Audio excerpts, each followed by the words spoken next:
Hello everyone, আসসালামু আলাইকুম। আশা করি আপনারা সবাই ভালো আছেন, সুস্থ আছেন এবং সাবধানে আছেন। And welcome to designer on wheels. তো আজকে বেসিক্যালি আমরা যাচ্ছি হচ্ছে দিয়াবাড়ি। দিয়াবাড়ি আপনারা অনেকেই গেছেন, অনেকেই চিনেন। অ্যাকচুয়ালি দিয়াবাড়ি আমরা যাচ্ছি হচ্ছে বেরিবাদের রাস্তা দিয়ে। অ্যান্ড আজকে দিয়াবাড়ি যাওয়ার উদ্দেশ্য হচ্ছে আমাদের আজকের ওয়েদারটা মানে মারাত্মক লেভেলের সুন্দর বলতে আপনারা এখন দেখতেছেন আকাশ হয়তো দেখা যাচ্ছে কিনা ক্যামেরায়, এই পাশটা পুরোটাই নীল, আবার এই পাশটা পুরো মেঘে ঢাকা, একদম কালো। সো ফোটা ফোটা বৃষ্টিও পড়তেছে, বাট আমাদের কোনো রকমের বাধাই আমাদের আটকে রাখতে পারবে না ঘোরাঘুরি থেকে। আর বেরিবাদের এই রাস্তাটাতে মানে জ্যাম অনেক বেশি দেখা যায়, কারণ এটা মানে অলমোস্ট ঢাকার বাইপাস।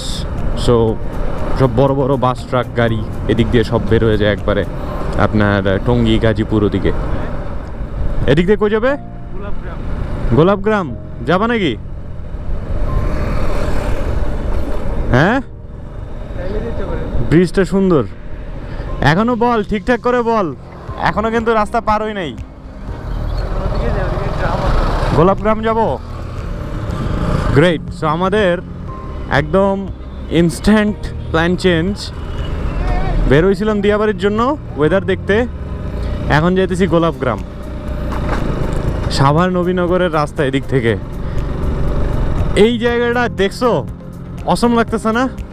মানে মনে হচ্ছে সূর্যটা ওই দিক থেকেই বেরোচ্ছে, শুধু মেঘটা এত জোস। আর এই জায়গার যে পরিবেশটা মারাত্মক। সো প্ল্যানিং চেঞ্জ অ্যান্ড আমরা এখন যাইতেছি কই? গোলাপগ্রাম। বাট এই পরিবেশ জটিল।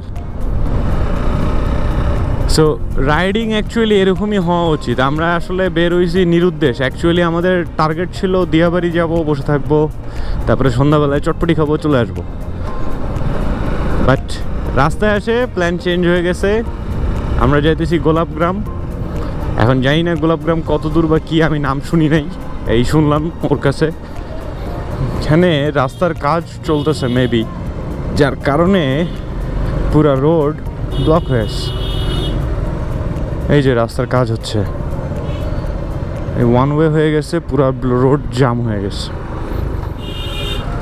এটা হচ্ছে ইশিতা সুপার মার্কেট, আকরান চৌরাস্তা, বিরুলিয়া, সাভার, ঢাকা। সো এদিক থেকে আমাদের যাইতে হবে বাম পাশে।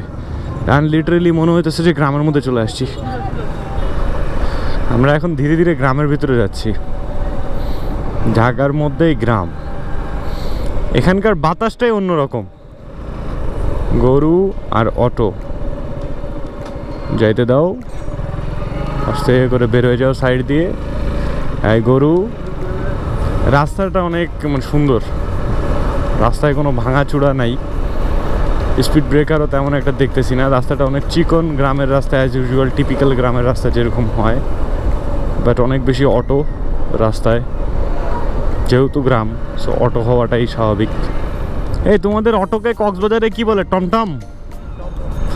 তো ওর বাসা হচ্ছে কক্সবাজারে, তো এই অটো হচ্ছে আপনার টমটম কক্সবাজারে। সো এই টমটম অনেক বেশি এখানে।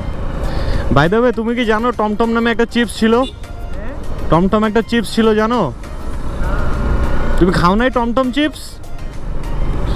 হ্যাঁ, আল্লাহ, অবশ্য অনেক আগে ছিল। আমাদের যুগে বেটা, আমাকে কি তোর বুড়া মনে হয়? আমার বয়স সবে 18। আমি হচ্ছি কচি খোকা, বয়স সবে 18 ভাইয়া। খালা খালা, এই গোলাপগ্রাম কোন দিকে যাব? গোলাপগ্রাম কারে জিগাই? এই ডানে। খালা তো কিছুই জানে না, খালা ভয় পেয়ে গেছে।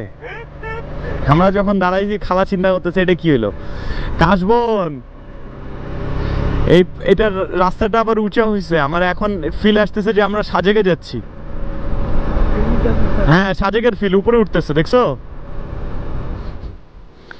এখানে হচ্ছে আপনাদের বাইক পার্কিং করতে হবে, পার্কিং এর জায়গা।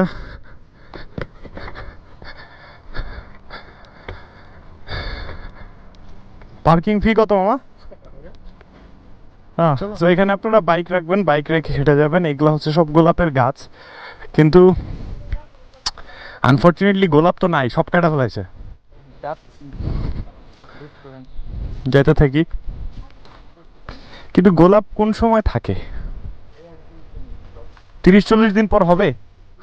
ও আচ্ছা, এই টাইমটাতে গোলাপ পাওয়া যাবে তাই না? আচ্ছা, তার মানে আপনারা যদি আসেন এখানে শীতের শুরু এবং শীতের শেষ, এই সময় আপনারা আসলে গোলাপ দেখতে পারবেন। আমরা আসছি শুধু কাটা দেখতে।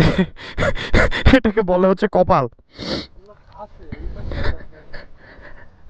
এদিকে তো নাই, তুমি দেখছো কতগুলো গাছ। সো বেসিক্যালি আপনারা শীতের শুরুতে কিংবা শীতের শেষে যদি আসেন তাহলে প্রচুর পরিমাণে ভরপুর গোলাপ দেখতে পারবেন, যেটা ওনারা বললো। এখন আমরা দেখতে আসছি কাটা। সো 30-40 দিন পর আবার আসতে বলছে, 1 মাস পর আবার আসবো, এসে আমরা গোলাপ দেখবো। সমস্যা কই? না দাদা, সবাই ফুল দিতে চায়, ফুল। তবে এখানে যেটা দেখলাম সবাই অনেক মিশুক, তাই না? সবাই মিশুক, অনেক সুন্দরভাবে কথা বললো। এই যে এখানে গোলাপ ধরছে, ছোট ছোট ছোট ছোট কলি। এই যে ক্যামেরায় কতটুকু আসবে আমি শিওর না, বাট এই যে ছোট ছোট কলি, কলি থেকে আর কি ফুটতেছে। তার মানে উনি ঠিকই বলছে যে আর 1 মাস পর একদম ভরপুর গোলাপ দেখতে পারবেন। এইগুলা সব এই যে কচি পাতা। ও হচ্ছে আমার ট্যুর গাইড, ও এর আগে আসছিল, আমাকে এখন হচ্ছে রাস্তা দেখাচ্ছে আর কি। পুরো গ্রামের ফিল, মানে এই জায়গাটার বাতাসটাও পুরো গ্রামের। ওই যে যখন ধান কাটার সময় হয় ওই সময়কার বাতাস। ঢাকা মানুষের জন্য পারফেক্ট জায়গা গ্রাম ফিল করার।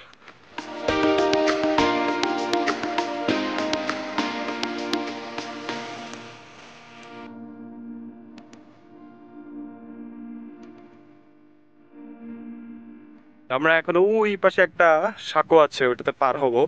সাঁকোর জন্য এখানে আমার কাছে টোল নিছে 10 টাকা করে পার পার্সন, সাঁকো পার হওয়ার জন্য টোল।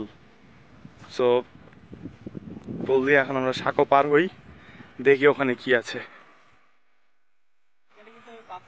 এ কি আমার সন্দেহ যে হুদাই টোল নিল না সত্যি সত্যি টোলের জন্য টাকা।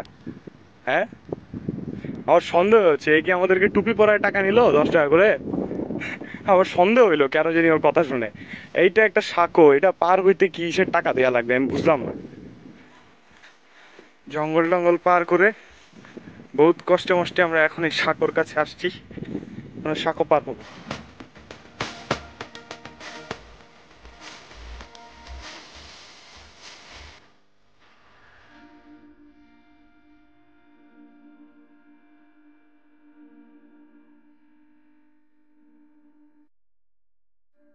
এই সাঁকো পার করে আপনারা চলে আসবেন হচ্ছে এই জায়গাটায়।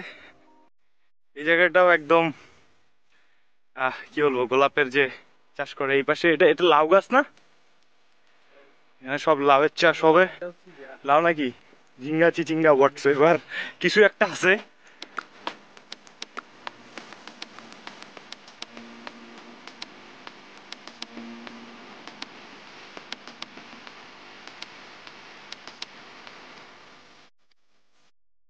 যদি সাঁকো পার করে আরো ভিতরে চলে আসেন তাহলে পাবেন হচ্ছে এরকম লেবু গাছের বাগান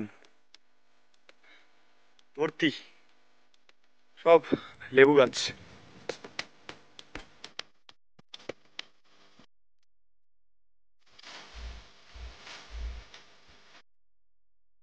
কি হইলো ভাই এটা? হ্যাঁ, আমরা হয়ে গেছি অ্যাকচুয়ালি মুরগি। আর এখানটায় যে সাঁকো, ওই যে যে চাচা যাচ্ছে এখন, উনি বললো যে এখানে সাঁকো পার হওয়ার জন্য কোনো টাকা নেয় না। আমি তখনও বলছিলাম যে আমার কাছে সন্দেহ লাগতেছে যে সাঁকো পার হতে কিসের টাকা। 10-20 টাকা নিছে। চাচা বললো এটা পার হতে কোনো টাকা লাগে না। তো আমরা হয়ে গেলাম মুরগি। এক্স্যাক্টলি, কোনো জায়গায় ঘুরতে আসবেন আমাদের মতো মুরগি হইতেও পারেন। তো একটু জেনে আজকে আসবেন, কারণ ওখানে আসলে বলছে ওইভাবে, আমরাও সিরিয়াসলি নিছি। শাহিন ভাই বলছে, বাট আমার কাছে ডাউট মনে হচ্ছিল, আমি ভিডিওতেও বলছি। বাট যাই হোক, 10 টাকা গেছে তো আর কি করেগা হাম। সো গোলাপগ্রাম ঘুরে টুরে এখন আমরা চলে যাচ্ছি বাসার দিকে। অলরেডি মাগরিবের আজান দিয়ে দিছে। সন্ধ্যার পরে এই জায়গাটায় থাকাটা উচিত হবে না, কারণ ঢাকা থেকে দূরে, একটু অফ সাইডে। সেই জন্য একবারে অন্ধকার হওয়ার আগে আগে আমি এখান থেকে চলে যাচ্ছি। তবে এখনও মানুষজন দেখলাম আসতেছে, এরা মনে হয় আশেপাশের এলাকারই হবে, যার কারণে এই সময় আসছে আর কি। তবুও এখানটায় দিনের বেলা মানে রোদে আসবেন না সকালবেলা, তাহলে যেটা হবে সেটা হচ্ছে যে অনেক রোদ পোহাবেন, কারণ এখানে ছাউনি বলতে ওই গাছের ছায়া ছাড়া আর কিছুই পাবেন না। সো এখানে দিনের বেলায় আসাটা বোকামি, বিকালবেলা সুন্দর যখন তাপ কমে যাবে তখন আসবেন, তাহলে আপনারা আরামে ঘুরতে পারবেন, অ্যান্ড বাতাস হবে খুব বেশি। সো আমরা এখানে গোলাপ দেখতে আসছিলাম, ভাবছিলাম অনেক গোলাপ দেখবো, গোলাপ ছিল বাট কেবল হচ্ছিল। সো ওনারা বললো যে 1 মাসের মতো সময় লাগবে এখনও গোলাপ মানে ভালো মতো ফুটতে।